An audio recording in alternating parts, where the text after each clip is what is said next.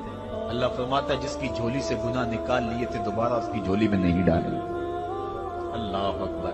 اور ایک روایت کے لفظ ہیں کہ جب بندہ نماز کے لیے کھڑا ہوتا ہے اس کے کندھوں کے اوپر سارے گناہ آ جاتے ہیں اور اس کے سر کے اوپر گناہ آ جاتے ہیں، جب رکوع میں جاتا ہے تو کندھوں والے گناہ گر جاتے ہیں، اور جب بندہ سجدے میں سر رکھتا ہے تو اللہ تعالیٰ اس کے سارے گناہوں کو ختم کر دیتا ہے اور وہ بالکل پاک ہو جاتا ہے۔ حضرت سلیمان فارسی ایک دن ایک درخت کے نیچے کھڑے تھے، آپ نے درخت کی شاخ کو پکڑ کے جنبش دی، حرکت دی، موسم خزاں تھا، درخت کی شاخ کے سارے زرد پتے گر گئے۔ ایک صحابی پاس کھڑے تھے، انہیں پوچھنے لگے عثمان تو نے مجھے پوچھا نہیں کہ میں نے درخت کی شاخ کو یوں ہلایا کیوں ہے؟ انہوں نے کہا اچھا پھر آپ بتا دیں کہ آپ نے درخت کی شاخ کو یوں کیوں ہلایا ہے؟ کہا سنو پھر، ایک دن میں اور چند صحابہ حضور کے ساتھ جا رہے تھے، رستے میں ایک درخت آیا، اس کے نیچے حضور کھڑے ہوئے، حضور نے اس طرح درخت کی شاخ کو پکڑ کے ہلایا، یوں پتے جھڑ گئے، ہم اس منظر کو دیکھتے رہے۔ حضور علیہ السلام نے فرمایا سلمان فارسی تو نے مجھے پوچھا نہیں کہ میں نے اس درخت کی شاخ کو یوں کیوں ہلایا ہے؟ تو میں نے عرض کی حضور آپ بتا دیں کہ آپ نے کیوں ہلایا ہے؟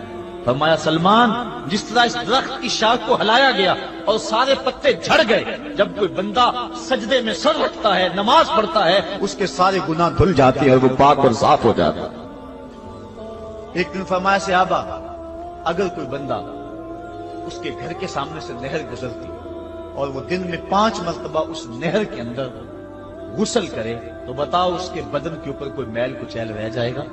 عرض کی نہیں۔ فرمایا اس طرح جو 5 نمازیں پڑھتا ہے اس کے بدن کے اوپر گناہوں کا میل نہیں رہتا۔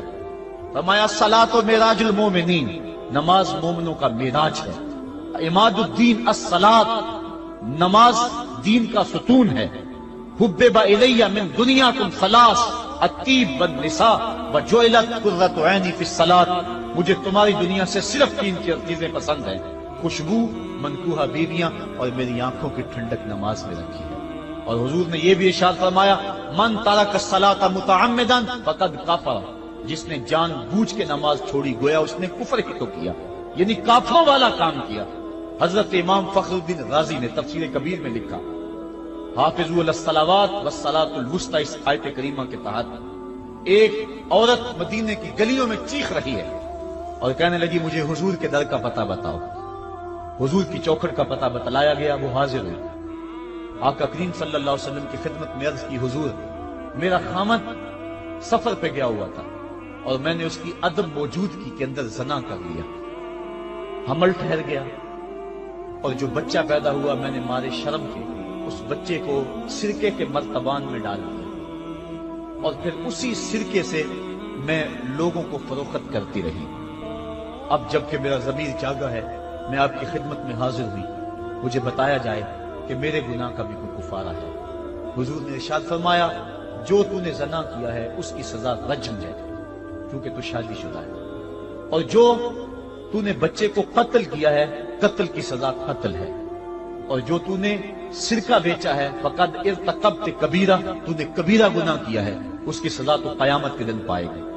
اس کے بعد حضور فرمایا ان تینوں گناہوں کی یہ سزا ہے، لیکن جس طرح تو گھبرائی ہوئی آئی تھی میں تو یہ سمجھا تھا شاید تیری نماز اثر قضا ہو گئی ہے۔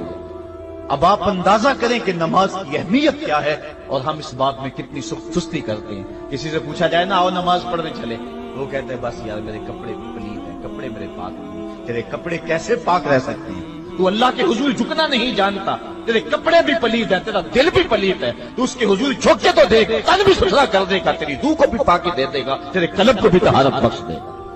تو اس کے حضور آ جھک، اس کے حضور سجدوں سے اللہ کے حضور خراج پیش کر اپنی محبتوں کا۔ جب بندہ سجدے میں سر رکھتا ہے اللہ فرشتوں میں فخر کرتا ہے میرے بندے کو دیکھو نا بالآخر میرے حضور ہی جھکا ہے نا، کتنے گناہ کیے اس نے، کتنے جرم کیے اس نے، لیکن بالآخر میرے حضور آیا اور اپنے گناہوں کی معافی مانگتا ہے۔ فرشتوں گواہ ہو جاؤ میں نے اپنے اس بندے کی مغفرت فرما دی۔ تو اللہ کے حضور نماز پڑھنے والا، بلکہ ایک روایت مسند امام احمد بن حنبل میں موجود ہے، حضور فرمایا جب بندہ نماز کے ارادے کے لیے اٹھتا ہے اور وضو کرنے کے لیے جب پانی کا پہلا قطرہ چلو پہ لیتا ہے، جو ہی اس کے بدن سے وضو کا پانی چھوتا ہے اللہ اس کے گناہوں کو معاف فرما دیتا ہے۔ جس نماز کے قصد کے لیے اٹھیں اور وضو کریں اور پانی چھوتے ہی گناہ معاف ہو جائیں، اگر اس نماز کا اعلیٰ درجہ سجدہ کر لیا جائے تو پھر مالک کی کتنی رحمت نازل ہوگی۔ یہ کتنی بڑی دولت ہے، یہ کتنا بڑا سرمایہ ہے جس سے ہم لوگ محروم رہ جاتے ہیں۔